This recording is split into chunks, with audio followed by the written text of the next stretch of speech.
परिवर्तनी एकादशी व्रत कथा। युधिष्ठिर कहने लगे कि हे भगवान, भाद्रपद शुक्ल एकादशी का क्या नाम है, इसकी विधि तथा इसका महात्म्य कृपा करके कहिए। तब भगवान श्री कृष्ण कहने लगे कि इस पुण्य, स्वर्ग और मोक्ष को देने वाली तथा सब पापों को नाश करने वाली उत्तम वामन एकादशी का महात्म्य मैं तुमसे कहता हूँ, तुम ध्यान पूर्वक सुनो।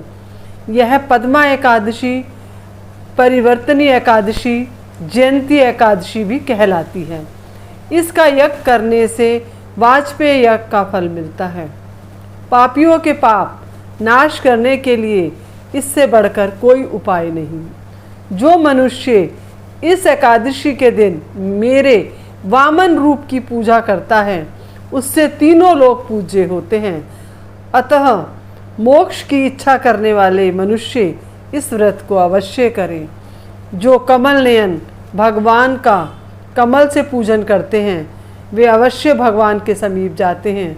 जिसने भाद्रपद शुक्ल एकादशी को व्रत और पूजन किया, उसने ब्रह्मा विष्णु सहित तीनों लोकों का पूजन किया। अतः हरिवासर अर्थात एकादशी का व्रत अवश्य करना चाहिए। इस दिन भगवान करवट लेते हैं, इसीलिए इसको परिवर्तनी एकादशी भी कहते हैं। भगवान के वचन सुनकर युधिष्ठिर बोले कि हे भगवान, मुझे अति संदेह हो रहा है कि आप किस प्रकार सोते और करवट लेते हैं तथा किस तरह राजा बलि को बांधा और वामन रूप रखकर क्या क्या लीलाएं की। चातुर्मास के व्रत की क्या विधि है तथा आपके शयन करने पर मनुष्य का क्या कर्तव्य है, सो आप मुझे विस्तार से बताइए। श्री कृष्ण कहने लगे कि हे राजन, अब आप सब पापों को नष्ट करने वाली कथा का श्रवण करें। त्रेता युग में बलि नाम का एक दैत्य था। वह मेरा परम भक्त था। विविध प्रकार के वेद सूक्तों से मेरा पूजन किया करता था और नित्य ही ब्राह्मणों का पूजन तथा यज्ञ के आयोजन करता था। लेकिन इंद्र से द्वेष के कारण उसने इंद्रलोक तथा सभी देवताओं को जीत लिया। इस कारण सभी देवता एकत्र होकर सोच विचार कर भगवान के पास गए। बृहस्पति सहित इंद्रादिक देवता प्रभु के निकट जाकर और नतमस्तक होकर वेद मंत्रों द्वारा भगवान का पूजन और स्तुति करने लगे। अतः मैंने वामन रूप धारण करके 5वां अवतार लिया और फिर अत्यंत तेजस्वी रूप से राजा बलि को जीत लिया। इतनी वार्ता सुनकर राजा युधिष्ठिर बोले कि हे जनार्दन, आपने वामन रूप धारण करके उस महाबली दैत्य को किस प्रकार जीता। श्री कृष्ण कहने लगे, मैंने वामन रूपधारी ब्रह्मचारी बलि से 3 पग भूमि की याचना करते हुए कहा, ये मुझको 3 लोक के समान है और हे राजन, यह तुमको अवश्य ही देनी होगी।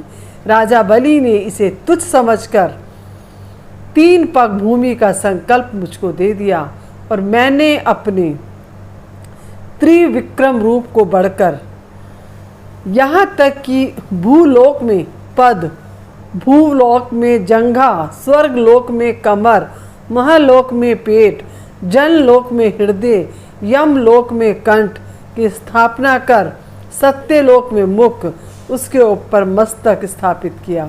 सूर्य, चंद्रमा आदि सब ग्रह, गण, योग, नक्षत्र, इंद्रादिक देवता और शेष आदि सब नाग गणों ने विविध प्रकार से वेद सूक्तों से प्रार्थना की। तब मैंने राजा बलि का हाथ पकड़कर कहा कि हे राजन, एक पद से पृथ्वी, दूसरे से स्वर्गलोक पूर्ण हो जाए। अब 3रा पग कहाँ रखूं? तब बलि ने अपना सिर झुका लिया और मैंने अपना पैर उसके मस्तक पर रख दिया, जिससे मेरा वह भक्त पाताल को चला गया। फिर उसकी विनती और नम्रता को देखकर मैंने कहा, हे बलि, मैं सदैव तुम्हारे निकट ही रहूँगा।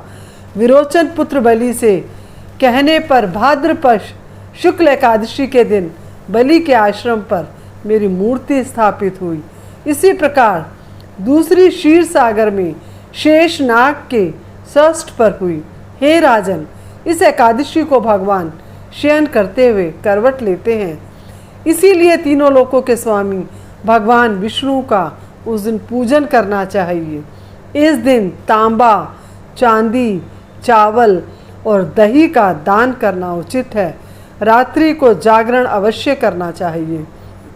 जो विधि पूर्वक इस एकादशी का व्रत करते हैं वे सब पापों से मुक्त होकर स्वर्ग में जाकर चंद्रमा के समान प्रकाशित होते हैं और यश पाते हैं। जो पाप नाशक इस कथा को पढ़ते या सुनते हैं उनको 1000 अश्वमेघ यज्ञ का फल प्राप्त होता है।